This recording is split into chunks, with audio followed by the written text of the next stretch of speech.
What's going on, everybody? It's me, Hazy Evening here, and welcome to the channel, where I'm going to be discussing some basically just commentary type stuff, trying to, I guess, try my hand at that, and seeing what I can, I don't know, seeing, I guess, what I can kind of articulate on here. I suppose I basically came up with this idea. I was hanging out in a in a Discord call um, yesterday, and basically just talking about a lot of issues. And then it occurred to me, I've never actually had a YouTube channel where I could really discuss these concepts in detail before. So I'm going to be doing a little bit of that here, and in the meantime, I'll just be playing some Yakuza 5, my personal favorite game in the Yakuza, I guess, beat 'em up saga.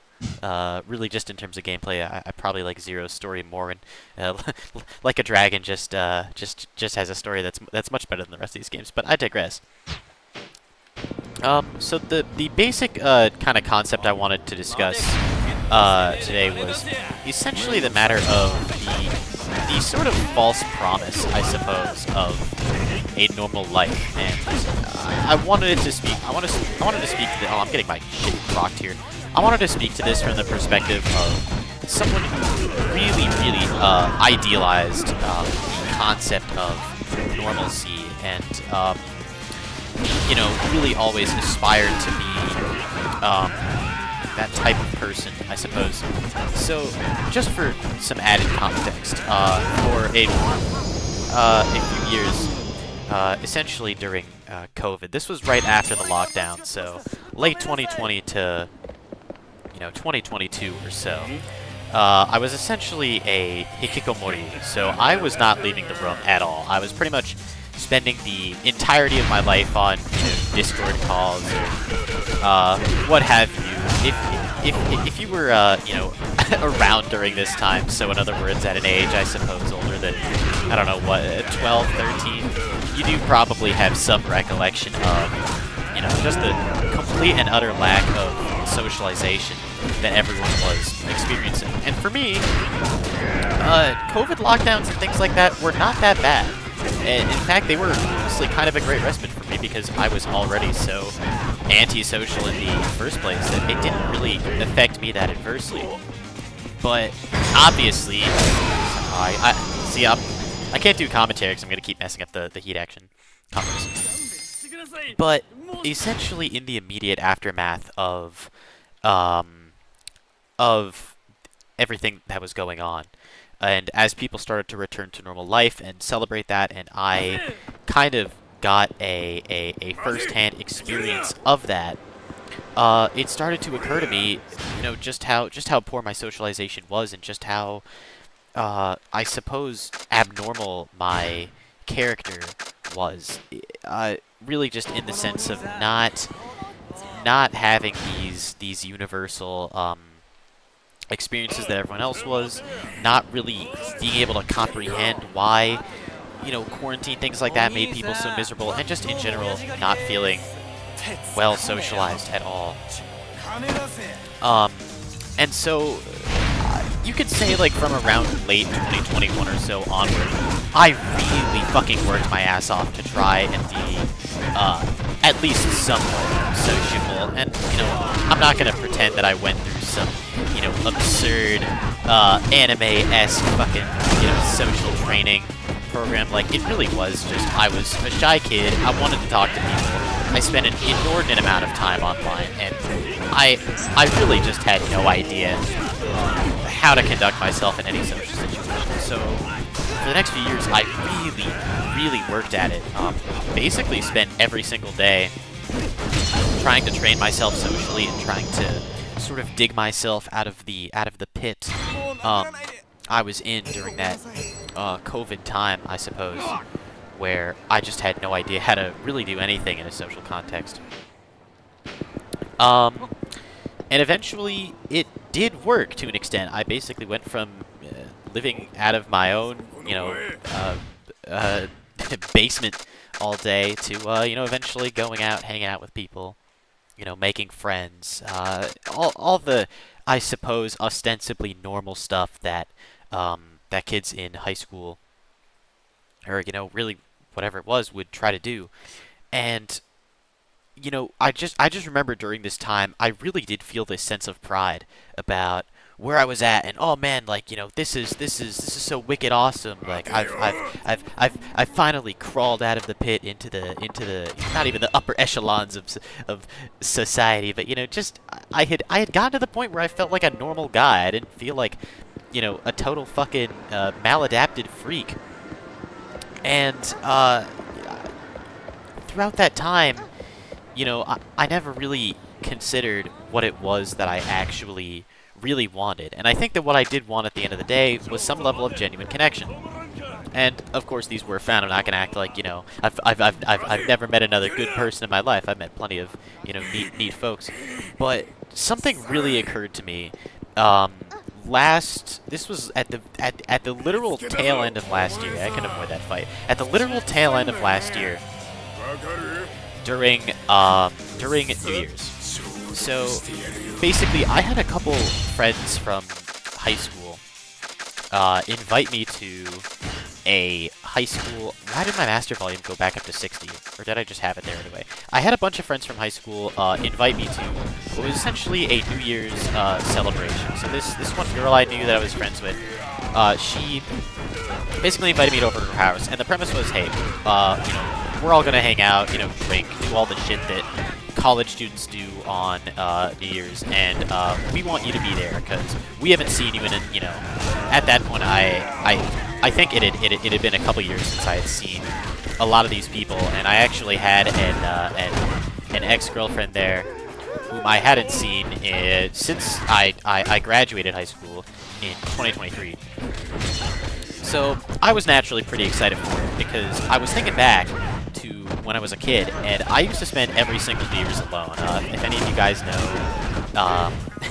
the CNN like New Year's Live with Anderson Cooper and Andy Cohen or whatever, you know, Dick Clark, Rocket, New Year's Eve, programs like that. Basically, that was my entire life on New Year's for basically every single New Year up until around my junior year of high school. That junior year of high school it was literally the first time I spent New Year's with someone that wasn't my my dad or my grandparents.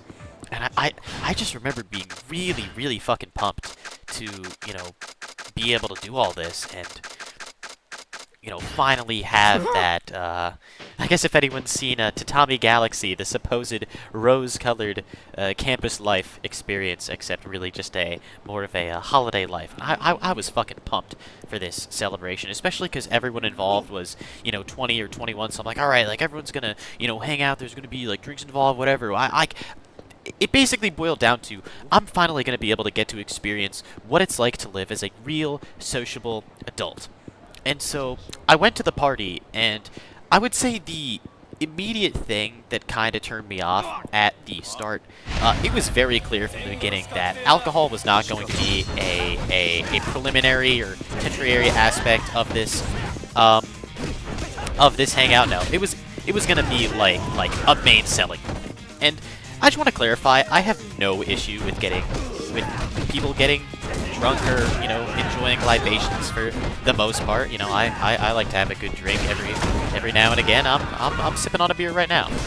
So for me, it was, I guess, a little bit off-putting just because my perception, oh shit, that movie is so cool.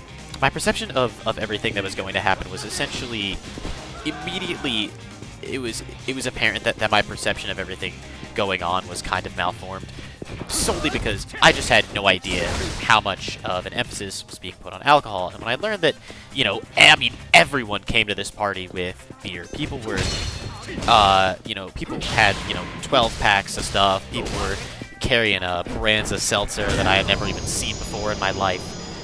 It was the whole shebang in terms of alcoholic enjoyment. And this was not really a problem initially until you know, maybe 20 minutes in or so, when people started drinking like the fucking world was going to end. And there were a lot more people at this party than I expected. This was not just a small gathering of intimate friends from my high school like I had initially believed it was going to be. This was a straight up it was basically like a straight up actual party. Like, there were at least 10, 15 people here, and I don't know about you. Oh, get the fuck out of here, man. I'm trying to hang out at this porn store. But, but for me, that's a fucking colossal number of people to be at any, social gathering. I like how I'm just hiding in here as this guy fucking screams at me. I think this is pleasant. I'm gonna do this. But, people were drinking like it was 2012, and we all believed in the horrific world-ending conspiracies. So,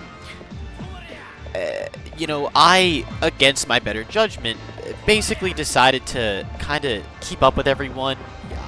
I really didn't want to drink a lot that night, and I actually remembered thinking, like, I was basically, oh god damn it, I'll just fight this fucking guy. Fine, where is he?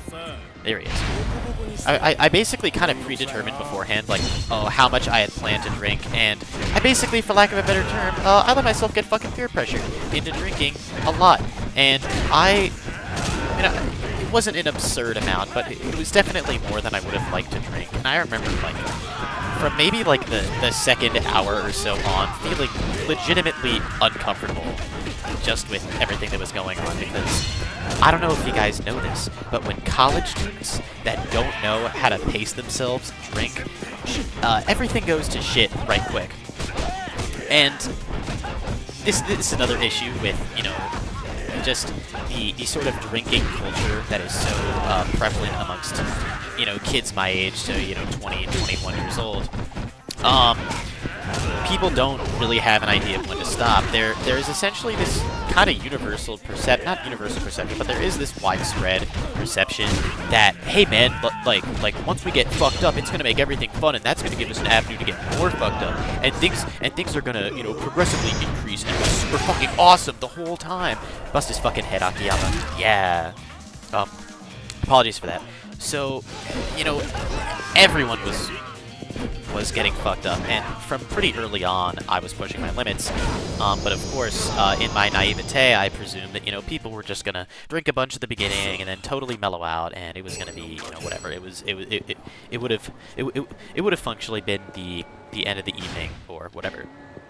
So I was hanging out, drinking with people, and then some point into the night, everyone says, "All right, what are we gonna do? Because we're all bored as shit. Because, you know, we're a bunch of dumb college kids, and we don't know how to have any fun." So, of course, and you might know this is coming if you're familiar with these sort of social environments, but everyone immediately basically defaults to Jackbox games. We're going to play Jackbox, and it's going to be a rip-roaring fun time for the whole game. And I'm like, all right, you know, I like Jackbox enough. I was already kind of predisposed to be maybe, like, a little bit, not against it necessarily. I just need to get the fuck out of Camarocho. I wasn't predisposed to be against it, but I was a little skeptical because Jackbox with friends just always kind of devolves into, you know, essentially spamming the lowest common denominator inside joke that a group of friends have with each other. And that's just kind of it. What I did not expect was for people to utilize this Jackbox session, again, for a group of friends that hadn't really hung out with each other or seen each other in, you know, as an entire group in, I want to say, over 3 years, since we'd all graduated high school. People decided to use this opportunity to essentially work out their differences over Jackbox, and not in a healthy way, but in a through a manner in which people were essentially taking cheap shots at each other. And I mean, like, you know, seriously, bad shit. A lot of words I can't say on YouTube, but, you know, you of course had you know, the ever-present Mr. Funny Man, who, you know, his entire sense of humor is just spewing whatever obscenities he can, and, you know, haha sex, and haha drugs, and haha whatever. But then it was also like, haha, does anyone remember when you know, Mike and Melissa were were making out by the lockers in 10th grade, and like, wasn't this like a crazy awesome reference? And I was just sitting here. I just remember sitting here feeling this kind of creeping dread come over me as I realized that I had essentially mistakenly placed myself into an incredibly malicious social situation that I very foolishly believed was going to be a lot simpler than I thought it was. So, you know, people who know me may know this. I'm not a really confrontational guy. It takes a lot to get me to like actually get mad at someone, or you know, like at least in a manner where I feel compelled to like legitimately yell at them or like really give them shit in any way beyond, you know, light ribbing.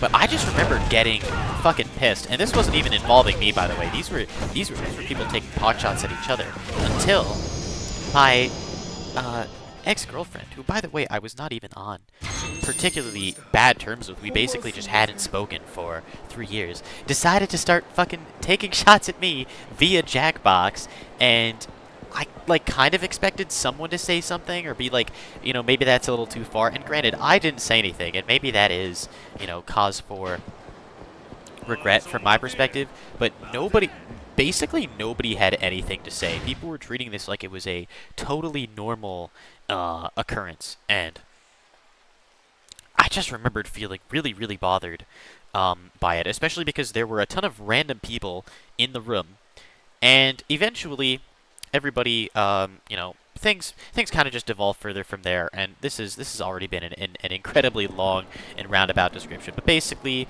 everyone starts, you know, drinking more. Eventually, somebody brings weed into the conversation, or like it was one of those it was one of those like fucked up weed pens that only like true ultimate junkies have.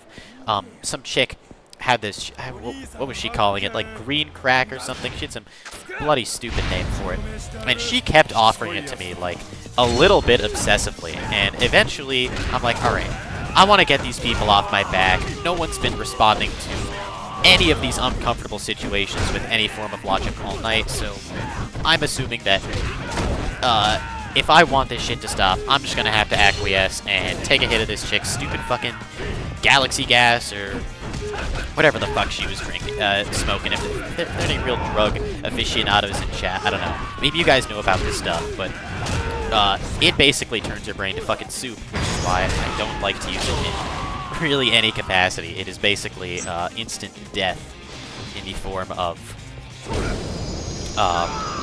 pen. So I eventually take a couple hits to get her off my back, and then the more I fucking do it, the more she keeps offering it to me, and she's getting kind of close to me, and at some point I realize this chick is trying to hit on me, which would not be a bad thing at a party if she was not constantly talking earlier about how she had this like boyfriend or whatever. She was like preemptively mentioning it, and then like kind of cozying up to me, and I just felt so deeply uncomfortable. Like, I didn't understand what was going on.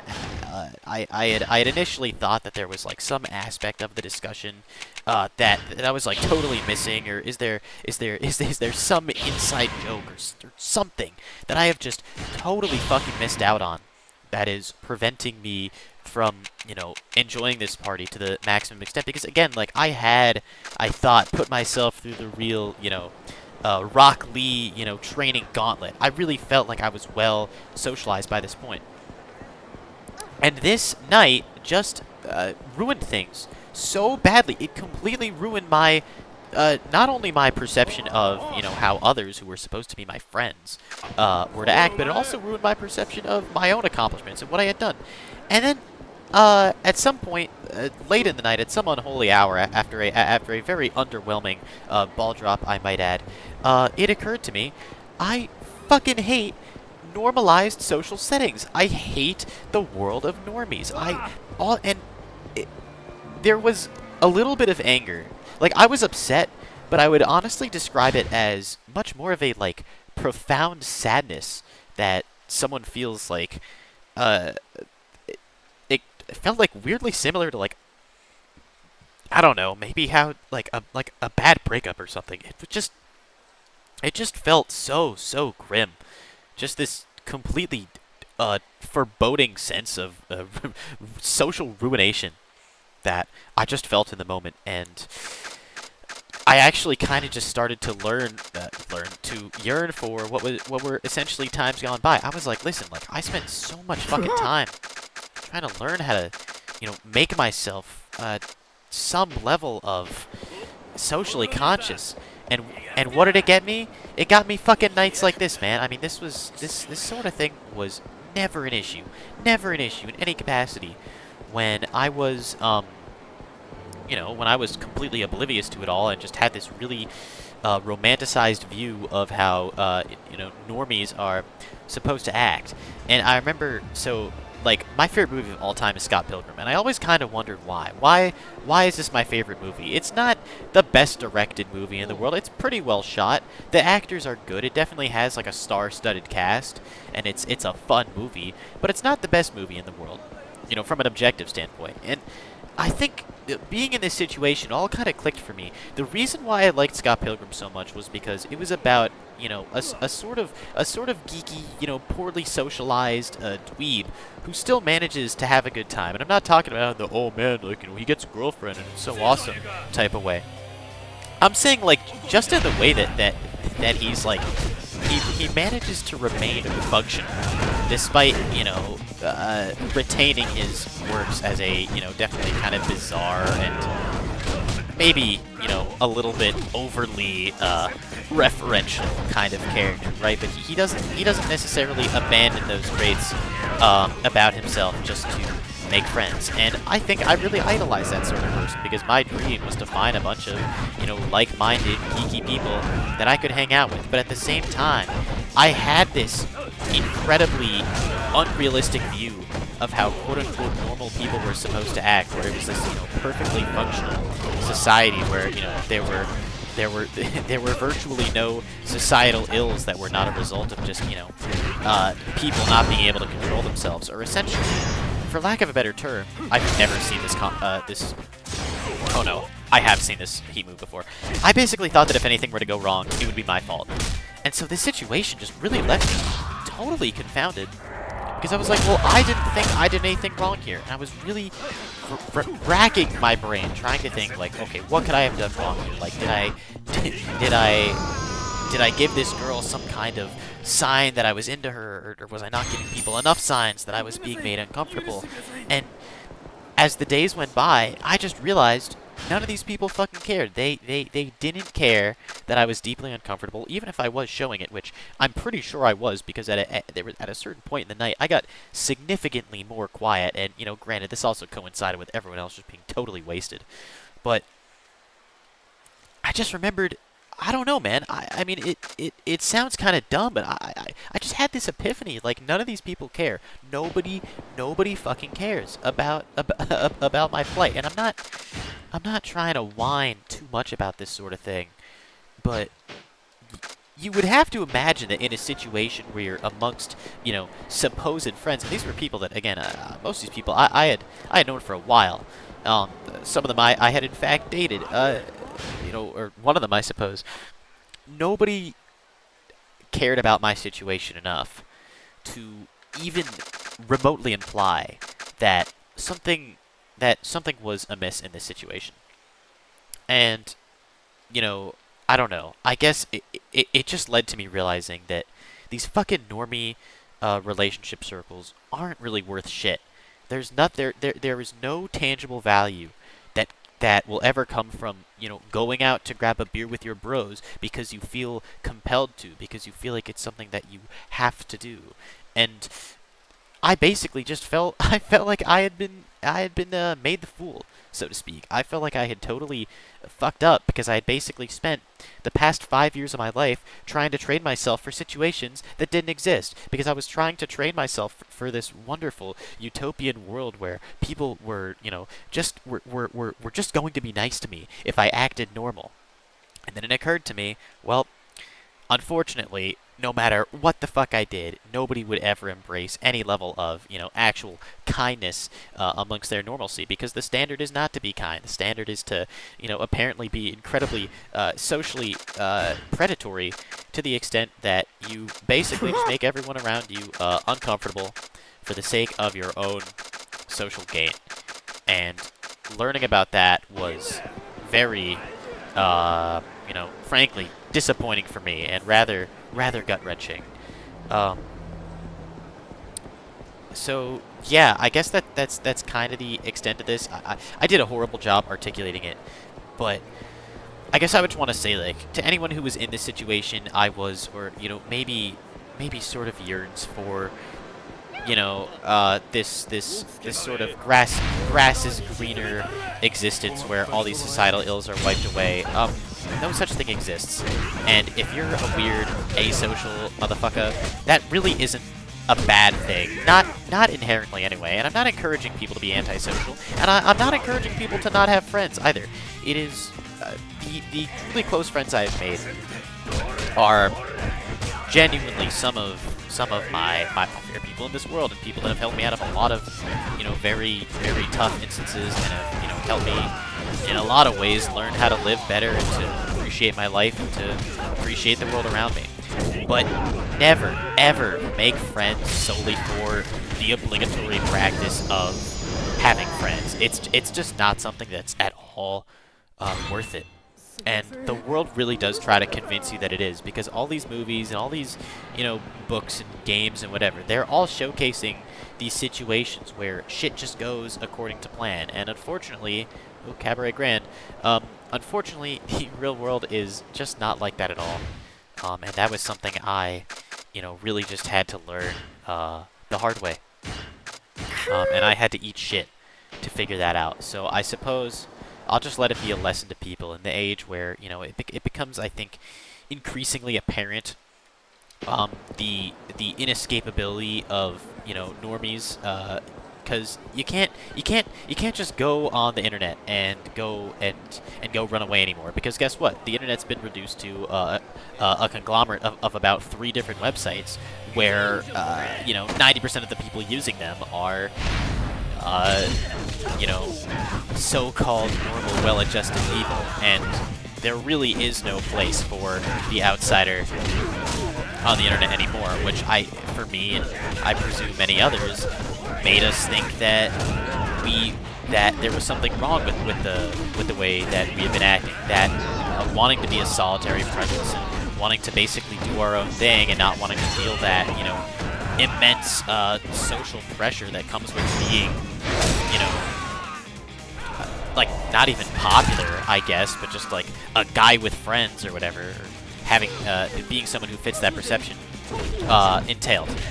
And if I could go back a few years and tell myself, who would tell the version of me that sat alone on the couch every New Year's watching Anderson Cooper run his mouth and feeling this immense FOMO that everyone except me was having these wondrous experiences that nobody else could have had, I would have absolutely gone back in a heartbeat and just told myself that it was a load of shit, and told myself to stick to my guns, because I think that's really what this is all about at the end of the day. I felt compelled to, essentially betray my own inclinations and try to force myself into situations that I just kind of vaguely presumed would work out, because it's how everyone lives, bro.